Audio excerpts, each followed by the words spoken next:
बच्चों देखिए, यहाँ हमें मिस्टर संदीप के लेजर अकाउंट के बैलेंसेस गिवन है और कुछ एडिशनल इंफॉर्मेशन गिवन है जिसके बेसिस पे हमें फाइनल अकाउंट्स बनाना है। तो हम इन एडिशनल इंफॉर्मेशन को देख लेते हैं। सबसे पहले है हमारा क्लोजिंग स्टॉक। तो क्लोजिंग स्टॉक कहाँ जाएगा? एक तो ट्रेडिंग में, दूसरा बैलेंस शीट में। Salary of ₹100 and tax of ₹200 are outstanding. Outstanding expenses है, एक तो पीएनएल में जाएंगे और दूसरा बैलेंस शीट में। जो प्रीपेड इंश्योरेंस है ये भी पीएनएल में इंश्योरेंस में से माइनस हो जाएगा, बैलेंस शीट का एसेट हो जाएगा। कमीशन रिसीव्ड इन एडवांस, जो एडवांस कमीशन लिया ये पीएनएल में से माइनस हो जाएगा, बैलेंस शीट की liability. Interest accrued on investment, तो ये पीएनएल में डेबिट हो जाएगा, बैलेंस शीट में इन्वेस्टमेंट में ऐड हो जाएगा। जो हमारा इंटरेस्ट ऑन ओवरड्राफ्ट है ये पीएनएल में डेबिट हो जाएगा और बैलेंस शीट में ओवरड्राफ्ट में ऐड हो जाएगा। Reserve for bad debts is to be kept at 1000। हमारा यहाँ भी प्रोविजन फॉर बैड डेट्स 1000 ही है और उतना ही रखना है, यानी इसके रिस्पेक्ट में कोई भी एडजस्टमेंट करने की जरूरत नहीं है। Depreciation on furniture to be charge at 10%। तो डेप्रिसिएशन कैलकुलेट करके उसे पीएनएल अकाउंट में डेबिट कर देंगे और बैलेंस शीट में फर्नीचर में से माइनस। अब हम बना लेंगे अपना ट्रेडिंग, पीएनएल और बैलेंस शीट। तो सबसे पहले हम बनाते हैं trading and profit and loss account for the year ended on 31st December 2020। ये हमारी डेबिट साइड, ये credit side. Particulars amount, particulars amount.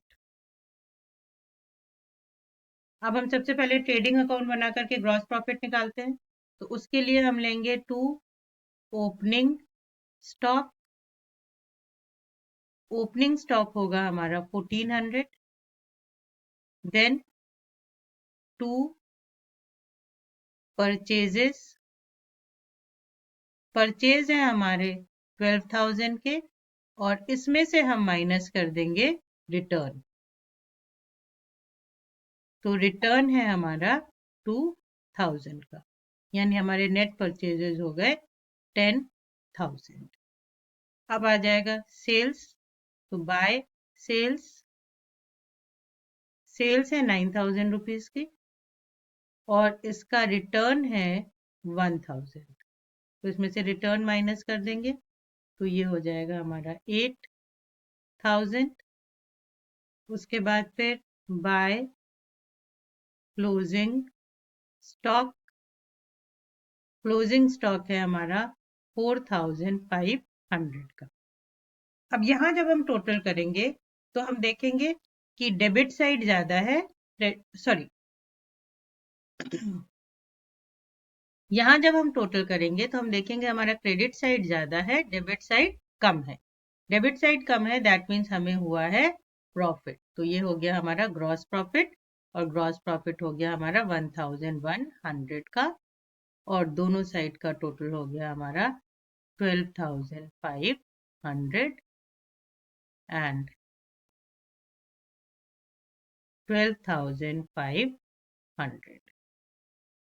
अब इस ग्रॉस प्रॉफिट को कैरी फॉरवर्ड कर लेते हैं पीएनएल में। तो बाय ग्रॉस प्रॉफिट 1100।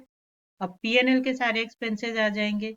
तो पीएनएल में सबसे पहले टू सैलरीज, सैलरीज है 2500 की और 100 रुपीज की सैलरी आउटस्टैंडिंग है।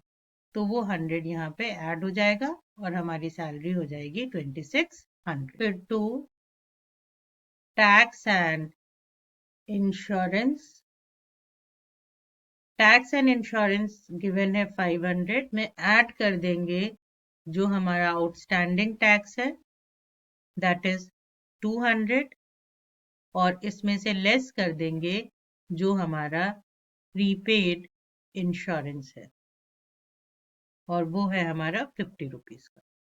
तो ये हो जाएगा हमारा 650।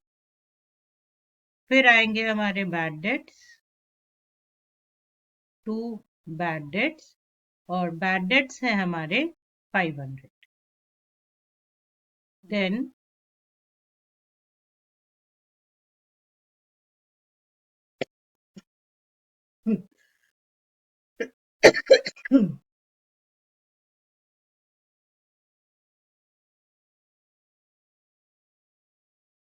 depreciation on फर्नीचर, और फर्नीचर का डेप्रिसिएशन है 160। फिर 2 इंटरेस्ट ऑन ओवरड्राफ्ट, ओवरड्राफ्ट पे इंटरेस्ट है 300। अब क्रेडिट साइड में आ जाएगा हमारा जो इंटरेस्ट एक्रूड था इन्वेस्टमेंट पे, तो interest on investment 210 bye commission, commission है हमारा 500, उसमें से हम माइनस कर देंगे जो एडवांस कमीशन है, तो वो है 100, तो कमीशन हो जाएगा 400। उसके बाद फिर हम दोनों साइड का टोटल करेंगे, तो जब दोनों साइड का टोटल करेंगे तो हमारा डेबिट टोटल यहाँ पे ज्यादा आएगा। तो डेबिट टोटल ज्यादा आया मतलब हमें क्या है, नेट लॉस, और वो नेट लॉस है हमारा 2500। अब दोनों साइड का टोटल कर लेते हैं, तो दोनों साइड का टोटल हो जाएगा हमारा 4210, 4210। अब बनेगी हमारी बैलेंस शीट। तो ये है हमारी बैलेंस शीट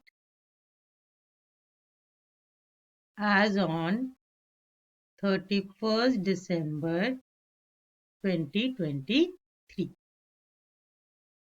ये लायबिलिटीज साइड,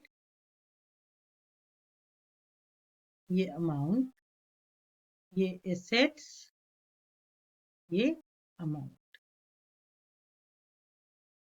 अब हम शुरू लायबिलिटीज साइड से करते हैं। तो सबसे पहले हम लेते हैं अपना कैपिटल। कैपिटल है हमारा 16,000, इसमें से माइनस हो जाएंगे ड्राइंग्स एंड जो हमारा नेट लॉस है। तो ड्राइंग जो हमें गिवन है वो हमें गिवन है 2000 की, और लॉस आया था हमारा 2500। तो ये माइनस करने के बाद हमारा कैपिटल हो गया 11,500। इसके बाद फिर अब हम डाल लेते हैं क्रेडिटर्स। क्रेडिटर्स हैं हमारे 2000 के। Then bills payable, bills payable है हमारा 2500 का। उसके बाद फिर है हमारा बैंक ओडी, बैंक ओडी है हमारा 2000 प्लस उस पे जो इंटरेस्ट आउटस्टैंडिंग है वो चार्ज करेंगे, तो वो हो गया 300। तो हमारा बैंक ओडी आ जाएगा 2300। अब इधर एसेट्स डालते हैं कुछ। तो एसेट्स है हमारी cash in hand 1500, debtors 5000 minus provision, और प्रोविजन कितना था 1000, तो दैट इज 4000। फिर प्रीपेड इंश्योरेंस, तो प्रीपेड इंश्योरेंस था 50 रुपीज का। फिर बीआर, बीआर है हमारा 3000। Then closing stock, closing stock है हमारा 4500। उसके बाद फिर हम लेते हैं अपने इन्वेस्टमेंट। तो इन्वेस्टमेंट है हमारा 4000 का, और उस पे जो एक्रूड इंटरेस्ट है उसको यहीं पे ऐड कर देंगे, तो उस पे एक्रूड इंटरेस्ट है 210, तो ये हो जाएगा 4210। फिर आ जाएगा हमारा फर्नीचर। फर्नीचर है हमारा 1600 का, इसमें से हम माइनस करेंगे डेप्रिसिएशन जो है 160, तो ये हो जाएगा हमारा 1440। अब लायबिलिटीज डाल देते हैं। तो एक हमारी आउटस्टैंडिंग सैलरी आएगी 100 की, आउटस्टैंडिंग टैक्स आएगा 200, इसके बाद जो हमें एडवांस कमीशन मिला वो एडवांस कमीशन आएगा 100, और हमारी बैलेंस शीट रेडी। अब हम दोनों साइड का टोटल करते हैं। तो जब हम लायबिलिटी साइड का टोटल करेंगे तो इट विल बी 18,700, और जब हम एसेट साइड का टोटल करेंगे तो इट विल ऑल्सो बी 18,700। तो ये हमारा क्वेश्चन कंप्लीट हो गया। Hope it is clear to you.